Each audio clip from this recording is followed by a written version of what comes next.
I think that's the hope that's going into this, right? Is whether or not it ends up being a bilateral or trilateral with President Zelensky included, is part of it's obviously going to be Ukraine focused in where that is, but I know a lot of it's going to be focused around sanctions. Part of it's probably going to be to the discussion of what happened at the end of last week when President Trump parked a couple of nuclear powered submarines off the coast of Russia based off of things former President Medvedev said, and trying to bring some of these things to light, right? So I do find it interesting in the timing that this came up right after last Friday when President Trump decided to let everybody know he was doing that. Wayne, what has the last several years meant for the defense contractors out there? Has their business seen a material pickup due to the war in Ukraine? Yeah, from a capacity perspective, you see a lot of that. Something I'll just use an example of Lockheed's PAC-3 interceptors, which is part of the Patriot air defense missile system that Ukraine, as well as a lot of our NATO partners in the U.S. obviously use. From a production perspective, Lockheed's really looking at trying to take it from 550 of those interceptors per year to 650 by 2027. So you're seeing a lot of demand. You're seeing a lot of production capability for munitions, propellants.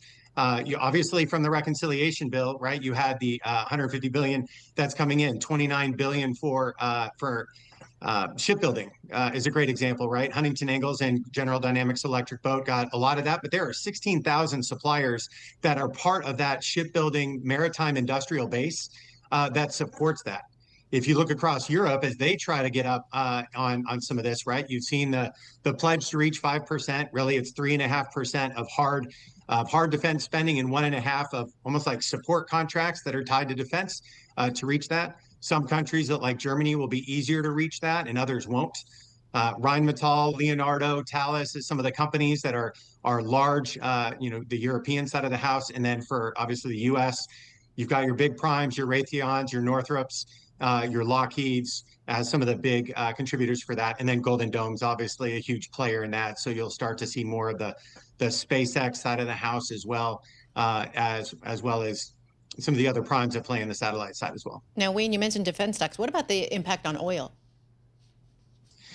Oil, I don't have a huge visibility on that. And I don't want to speak out of turn for that. So I'd leave that one to Scott Levine. So, Wayne, just on the defense side, over the next 2 to 3 to 4 years, will total global defense spending, is it expected to rise as these European countries step up their defense spending? I mean, is the U.S., I don't see the U.S. cutting back as the other guys pick up their spending. So is global going to pick up materially? No, I believe it will. And if you think about it, there's something out there that's called the security dilemma. And so as one person has this level of capability, then guess what? I need to have this level of capability be just a little bit better. China's not slowing down their production, right? So they outproduce on the naval side of the house, at least China outproduces and manufactures ships at a rate of 6-1 to us. They're not slowing down. You are looking for different partners across the board, even on the Russian side of the house, where like Vietnam, who normally gets Russian equipment, is looking for other partners. So you are seeing some additional players like the U.S. looking for areas like that. AUKUS, the Australia, UK, U.S. Deal for not only the submarine side on AUKUS Pillar 1, but there's also something called Pillar 2, which is a lot of emerging technologies for hypersonic technologies and directed energy. Think lasers and high-powered microwaves.